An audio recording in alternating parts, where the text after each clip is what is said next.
Yo, how is it going, Epic Game? No, I can't do that. What is up, Epic Gamers? Today, I have a product that I am going to review in a video. Yes, that is right, guys. Is it not gonna focus? This is the Miyoo Mini, and I am going to be reviewing it for a week. Actually, I should probably get out of the case. 10 seconds later. The Miyoo Mini. Now, what's really cool about this console is that, well, look how tiny it is. Like, I'll get a comparison here. Not sponsored, but look at the size. It's literally smaller than a can. So how epic is that? I'm glad you guys needed me to explain that to you. Why is this worth your time? Just look how small it is. Look how diddy it is. I think this system is actually really cool. But there's quite a few caveats, and would I recommend you buy it? Well, that's what you're going to have to watch the video for, isn't it? So this is the packaging that it came in. I don't know what all this here is about, because there's nothing there, but here we go.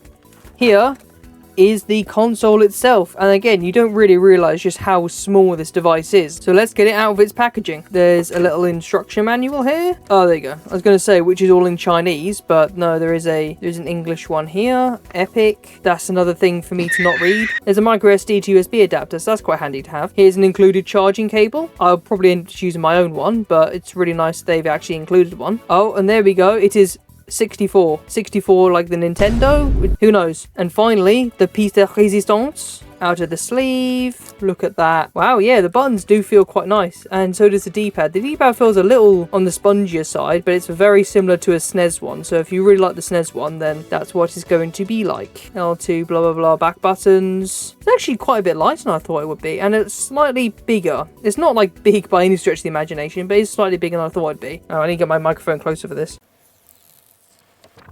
There we go. Hello. Right, I guess I haven't charged it, but let's turn the system on. Oh, wow. Now, that is a nice screen, that is. Oh, that's a very spongy volume control. Wait, hang on. Hold up. But do you hear this? That's just the PS Vita store menu, like the PlayStation Store on the Vita. What is happening It just right ripped now? that. I love that. Let's turn that down for copyright reasons. So obviously you got favorite game, retro watch, blah blah blah, all the usual gubbins. I love how tiny the bezels are around here. Like, you don't really notice it until you get it, but the bezels are absolutely tiny. Yeah, so you don't get a huge amount of brightness range. There you go. You can mess around with like hue and saturation. I like my stuff to be quite saturated. Are these like accurate colors? No. Do I care? Not really. Hardware test, that'll probably be good. Yeah, I'm really liking this. Okay, I didn't know what to expect at first, but this is pretty darn cool. So obviously, I will put a disclaimer. These games are not legitimately obtained, obviously, unfortunately. I do have a cartridge dumper here, so I put my actual legally obtained cartridge in here, and that is what I'm going to use this for. If you don't care about the dubious legality, then this is a really cool way to play your retro games on the go. And again, the screen is great. I'm quite surprised how good it is. So when you put the cartridge in, is all in Chinese. So I have all sorts here. So we have everything from Game Boy up to PS1. Let's just try a few random games while we're here, shall we? Oh, it actually has the borders. Okay, that's quite cool. Oh yeah, wow.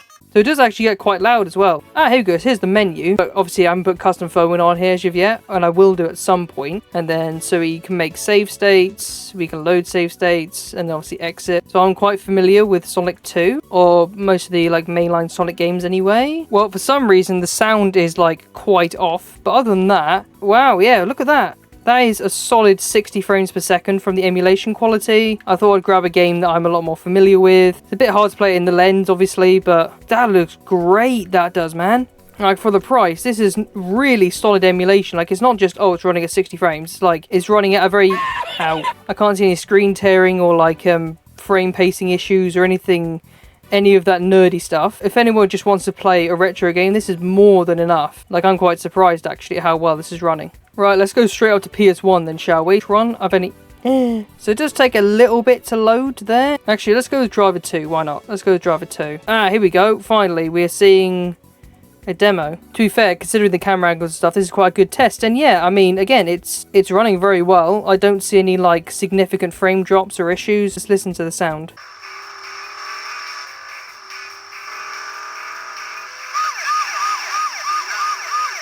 Yeah, the sound is like really tinny and not that great, but it's more than serviceable. And so now it's just to test it for a week, I guess. That's right, you guys know what time it is. It's time for the montage.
So, I am a day into using the Miyoo Mini, and I have some thoughts, so let's just go over those, shall we? So I might start messing around with custom firmware tomorrow, but from what I've learned for a day, first of all, there's favourites here, so I've added a bunch of them to my favourites. Most of the games seem to run fine, although at the moment, for some reason, it's lagging a little bit. It doesn't normally do that, but for some reason at the moment it is. So you've got the Donkey Kong Country games, they run absolutely fine. I would know quite a bit about Donkey Kong Country 1. SNES games seem to run absolutely fine. I tried Kirby Superstar as well. This is definitely one of the harder games because it uses that SA1 chip, so there is a bit of slowdown, but that slowdown seems to be more like what the actual SNES had itself. I tried Link to the Past, that runs very well as you would expect at this point. The sound is fine, absolutely serviceable, but just sound a little off. Let's try Kirby's Adventure while we're here. Oh, there's a bit of overscan here, okay. But I'm going to get to one of my favourite parts of this now, which obviously is an emulation machine, you would expect it. So this button here is a quick menu, so I just go to save, boom, continue. It takes me like, what, a second, maybe two at most to drop a quick save, and that is incredibly handy. So last night I thought I'd just leave on this standby mode to see how long the battery lasts for, and as you can imagine it didn't last very long. So I woke up this morning, it was completely flat, so I had to recharge it again. Absolutely love Kirby's Adventure, it's one of my favourite Kirby games. I played the Sonic Advance games, they run pretty well. I don't think I noticed any slowdown, but to be honest I can't quite get into them. I never got into them as a kid or anything, so I don't have any nostalgia for these, but they just, compared to the Mega Drive versions, they just feel a bit off. It's not bad or anything, I just don't really understand them. Is that a controversial opinion to have? I don't really know. Anyway, one of the funniest things that I found while messing around with the software is these like app things. So you have a bunch of whatever these are. Yeah, it's Minesweeper. I have no idea what the hell that is. This is one of the most surprising things, right? This is the actual decompilation of Mario 64 running on this handheld. 10 seconds later. Well, I forgot to delete my last video's contents off my phone, and then my phone side like dying of storage. Anyway, as you can tell, the frame rate is pretty bad. I don't know exactly what it is, but it feels like somewhere between 15 and 10 frames per second, so definitely not ideal. But the fact that Mario 64 is running on here at all, considering this is only designed to go up to PS1, is actually quite surprising to say the least. I am suitably impressed. Ooh, okay, so now that we're in Ball and Battlefield, the frame rate has definitely dipped even more so. What does that mean? I have no idea what this means. Can somebody tell me what this means? That's about as much as I can remember at the moment, but so far I've had a really good time with this actually. I really do enjoy it. I'm just waiting to find some shortcomings now, but for the most part there isn't really any. It's like it gets a little uncomfortable at times, but oh, that's just one thing I don't like is the battery percentage meter. I really don't like how it's just only 3 modes, either charged, kinda charged, or about to die. I really don't like that, because like when it's at red, I'm guessing I have to plug it in now, but how much longer do I have? And then I overthink it. So for day 3, I finally decided to install Onion OS. So if you're not familiar, basically it's just an entire other operating system for the console. And let me tell you, there's some really cool features, but first, you know what's coming next.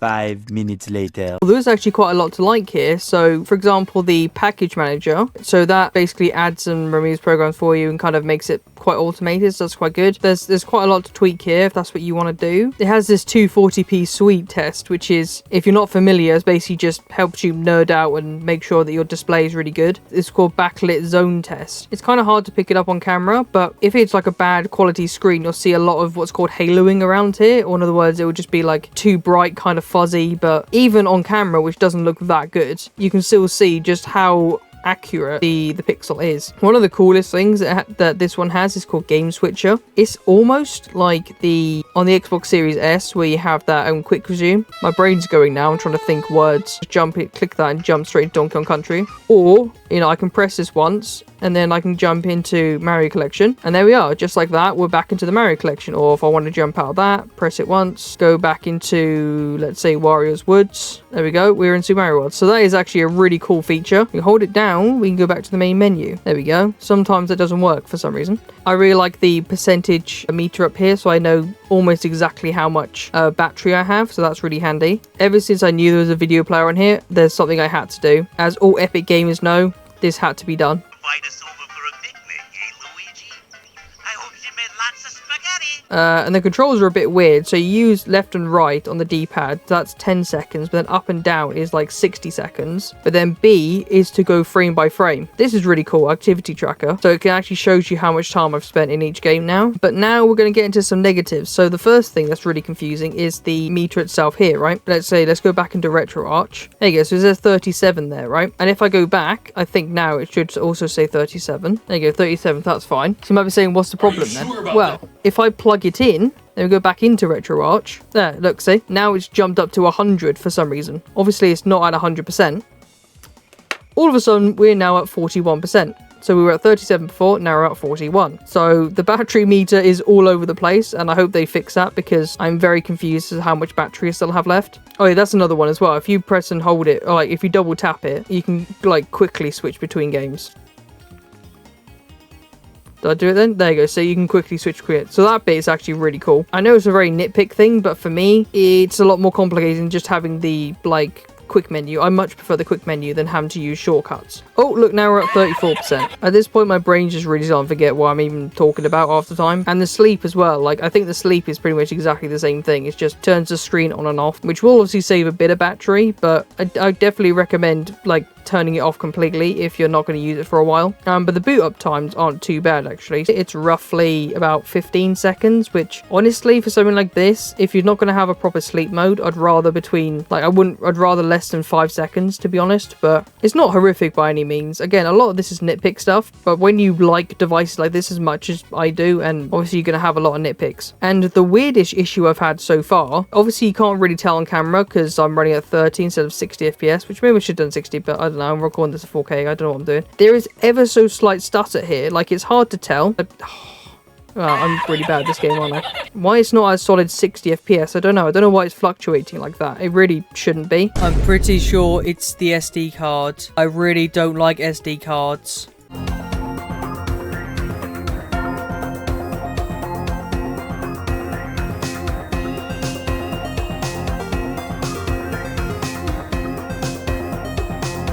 So on RetroArch, I tried resetting everything. None of the shortcuts work anymore, so that's fantastic. When I go back to the quick menu, see it says I was playing Sonic 2. Yeah, I've really broken it. Something I've done has completely broken a lot of things on this. That broke a lot of things, so do not press this one. If you enjoy your own sanity, don't do it. So I'm gonna head off to bed, and I'll pick this up tomorrow.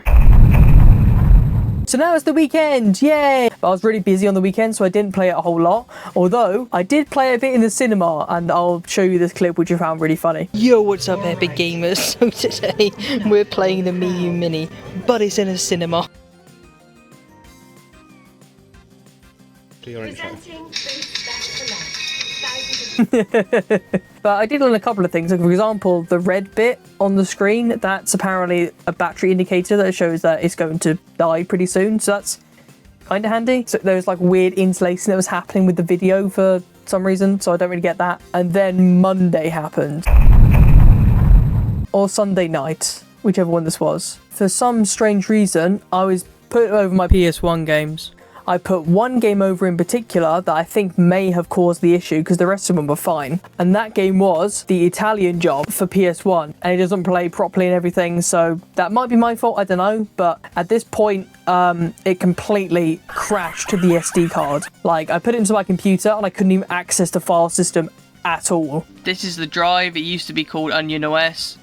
The whole file system's just completely self-destructed. Time to go back to stock firmware, I guess. All I did was load a PS1 game, and I tried fixing it through Windows, and at this point it's not worth trying to recover the files in here, because it's just not that important. I'm going back to stock firmware, to be quite honest. So I had to reinstall the operating system for like, what, the second time now, because the first time I was trying Onion OS. I think I did Onion OS twice, because I messed up with like the configuration settings. At this point I was done with Onion OS, because Onion OS is great, but I just love the quick menu. So that's what I did. I reinstalled the stock firmware. On Monday, I remember now, I was at my uncle's house because I had to help him like clean out one of his rooms. I didn't have enough time to reinstall the operating system before I went, so I had to leave it here, go over his, and then come back. I think we're in the next week now, so we've been almost a week into this challenge, and by that point I was really starting to kind of not use it as much as I would like. It's a very cool system, but I'm glad that I spent a week doing it, and I think I've just mentioned this because I started using it a lot less than I thought I would. I'm also finding there wasn't that many opportunities where I wanted to pull this thing out. It's like, this is perfect if you're like waiting in a doctor's surgery, waiting for the doctor, or waiting outside for someone to finish their shopping or that kind of thing, but this isn't something I go to pull to if I only have like 20 seconds or whatever. And then after that, I was testing some of the PS1 games. They worked well on here, but they wouldn't work well on my computer, and that's when I decided to download EmuDeck for Windows. And if you want that to be a whole nother video, that could easily be, because I've documented my experience on that. Ironically, I think it works better under Windows than it did on Steam Deck. Basically, the last couple of days I've just been playing EmuDeck, and I've recently bought Wallace and Gromit, the Telltale game, so I've been playing a bit of that as well. And to be quite honest, I just put off making this video. I was setting up EmuDeck, and then after all, I just wanted to play the bigger Nintendo games like GameCube, Double Dash. Double Dash is great. So at this point, I was actually just going to straight up end my video and just give over my final thoughts. But very recently, I saw a post from Retro Game Corps, which he said that there's a new build of Mini UI that supports multiple of these handheld thingies. Now, I'm not somebody who's that into using multiple of them. Like, I think I just want one, but I actually want to try that now. So I'm going to go and install that and see all my experience with that. And then if it's any different, then I will update the video. And if not, I'll just give my concluding thoughts and that'll be it. So I now have Mini UI installed, and as you can tell, the UI is pretty mini. I wanted to boot up PlayStation first, and it doesn't boot. So I was like, okay, well, let's just go to a different game. Let's go, I don't know, Mega Drive. Doesn't boot. Same with pretty much anything. Right, so I have found out it's a file system thing. So for example, if I go to Game Boy and then Donkey Kong Land, it won't work. But if I go to Game Boy Advance and then Pokemon, look at that, it works. It's a bit weird how it's a file system thing, but hang on, what? So it seems to be more of just a file system thing, so that's cool, I guess. So I tried to boot up a PS1 game, so I put it in the right file system and everything. I tried to boot up a PS1 game, and it literally just will not even turn off now. I don't know how long it expects me to hold this for, but I've been holding it for 20 plus seconds, so I've never had it this bad before. 16 paranoia-filled days later. Big news, PS1 games are working. I guess what happened was, if I quit, I opened the Q file. So in some emulators, you have to open the Q file first, but in this one, if you open the Q file, it will not only crash the entire system, you have to physically open up the back and pull the battery out. Do not open the Q file if you are using Mini UI, apparently. There you go, so you can tell the screen is on, so you can see it's all off, so I have to pull the actual battery out. And if you wanted to know, that's what the inside looks like. And then I have to put the battery back in and it'll be fine. There we go. Battery back in, press the on button, boom. Miyoo Mini. I'll be fine from here.